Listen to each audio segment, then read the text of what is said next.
राधे राधे। हम सभी जीव जिस जगत में आनंद ढूंढते हैं वह माया है और ये माया भगवान द्वारा ही रची गई है। इसी कारण हम जो आनंद प्राप्त करते हैं वह क्षणभंगुर है। सीधे शब्द में कहे तो यह आनंद परमानेंट नहीं है, किंतु हम सभी जीव, चाहे वो इंसान हो या जानवर, सभी आनंद के लिए ही कर्म कर रहे हैं।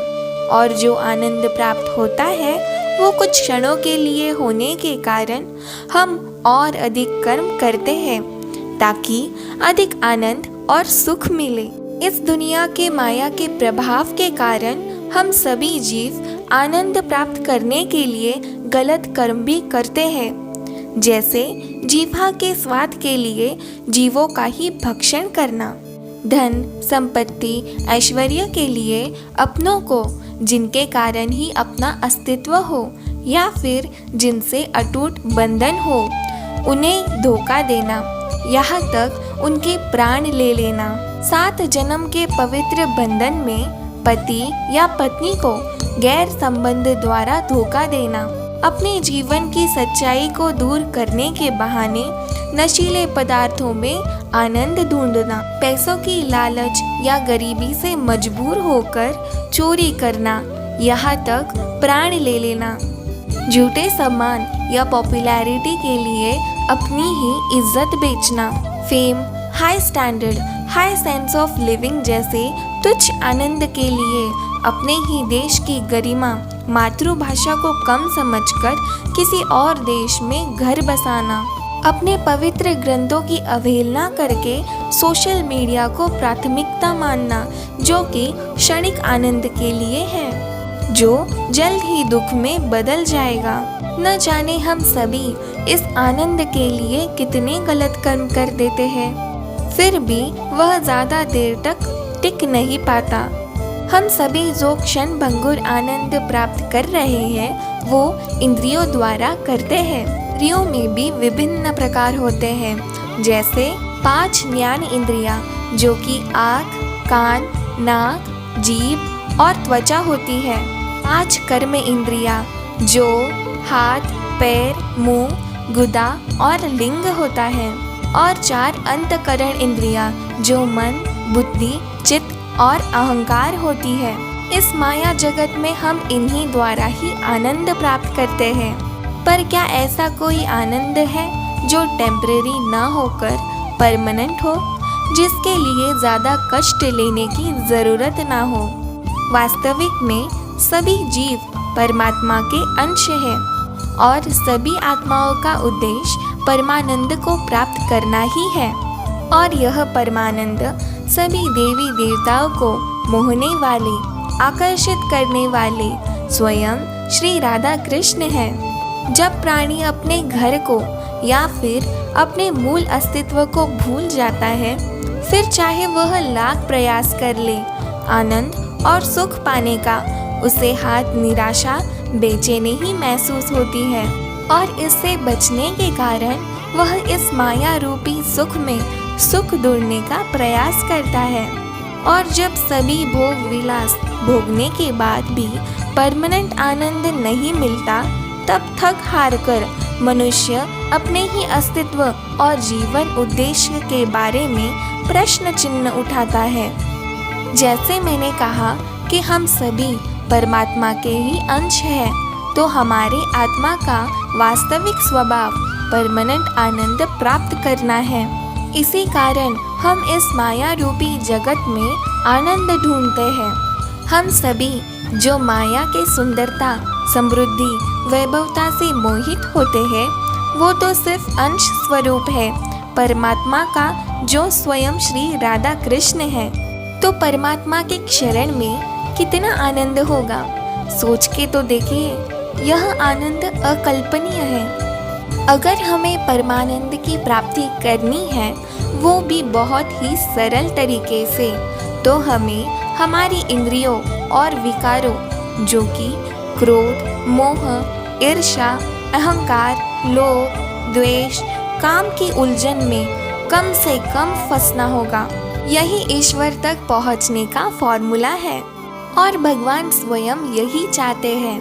इसी कारण वह स्वयं किसी न किसी रूप में या मार्ग से हमें संकेत देते रहते हैं, बस हमें उसे समझने की देर है। भगवान स्वयं अपने प्यारे भक्तों सभी प्रियजनों की हर रोज राह निहारते रहते हैं और यही उम्मीद करते हैं कि यह आज मेरी ओर कदम बढ़ाएगा तो मैं 100 कदम उस और बढ़ाऊंगा।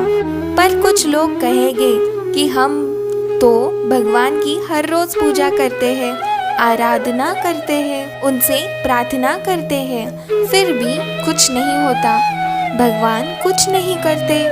देखिए, भगवान हमारी जिंदगी और हमें हमसे भी अधिक जानते हैं। उन्हें पता है कि आप किस कर्म से उनसे दूर जा सकते हैं और किस कर्म से उनसे और निकट आ सकते हैं।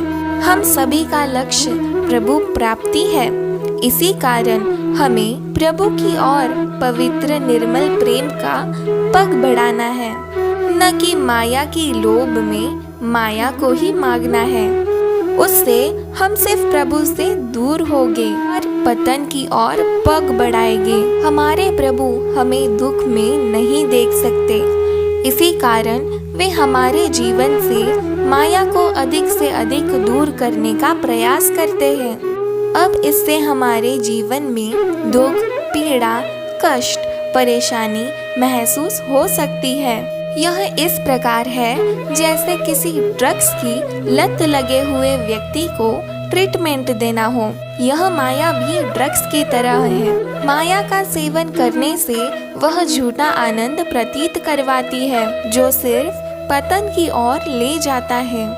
और जब उस व्यक्ति को ड्रग्स के सेवन से दूर किया जाता है, तब शुरुआत के कुछ काल तक उस पीड़ित को पीड़ा और दर्द से गुजरना पड़ता है, क्योंकि इस प्रक्रिया में मानसिक और शारीरिक रूप से शुद्धता हो रही होती है। तो फिर हम क्या करें? इस माया को छोड़कर संन्यास ले ले। अगर ऐसा करेंगे तो क्या हमें परमानंद प्राप्त हो जाएगा?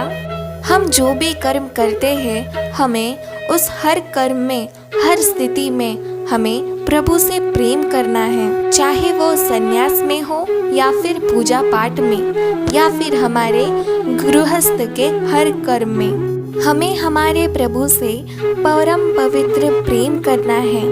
प्रभु यही चाहते हैं। यही प्रभु को पाने का सबसे आसान और सबसे कठिन मार्ग है। जी हाँ, क्योंकि पवित्र प्रेम करना यह इतनी भी आसान बात नहीं है, क्योंकि इसके लिए अत्यंत पवित्र और निर्मल हृदय होना आवश्यक है।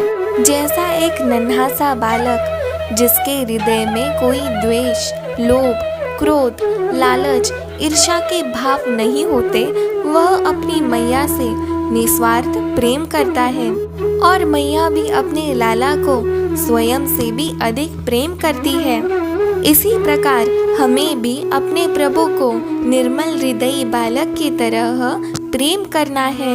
बस एक बार प्रभु को दीवानों की तरह प्रेम करके तो देखो, जीवन बदलते देर नहीं लगेगी। प्रभु को प्रेम करने के अलग अलग मार्ग हैं। कोई नाम जाप करता है, कोई प्रभु द्वारा ग्रंथों के ज्ञान को अर्जित करके उसका पालन करता है, कोई जीव सेवा करके प्रभु की सेवा करता है, तो कोई भोग, श्रृंगार, पोशाक की सेवा द्वारा प्रेम व्यक्त करता है। प्रभु ने प्रेम के कोई नियम नहीं बताए हैं। बस प्रेम अत्यंत निर्मल और पवित्र हृदय से करो।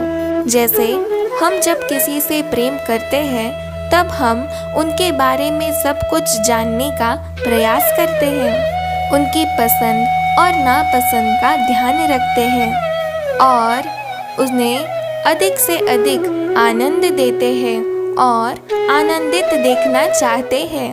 उनके विशेष दिनों को अत्यंत खास बनाते हैं।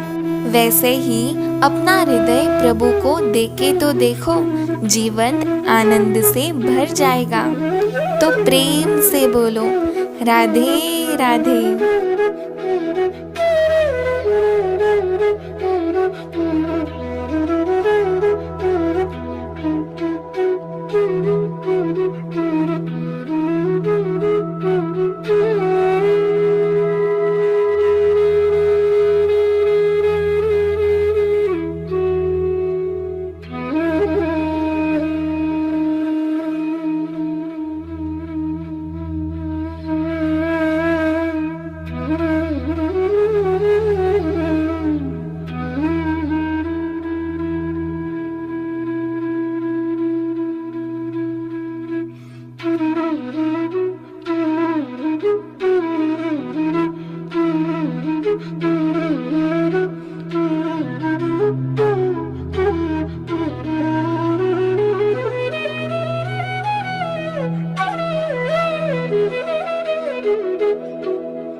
Thank you.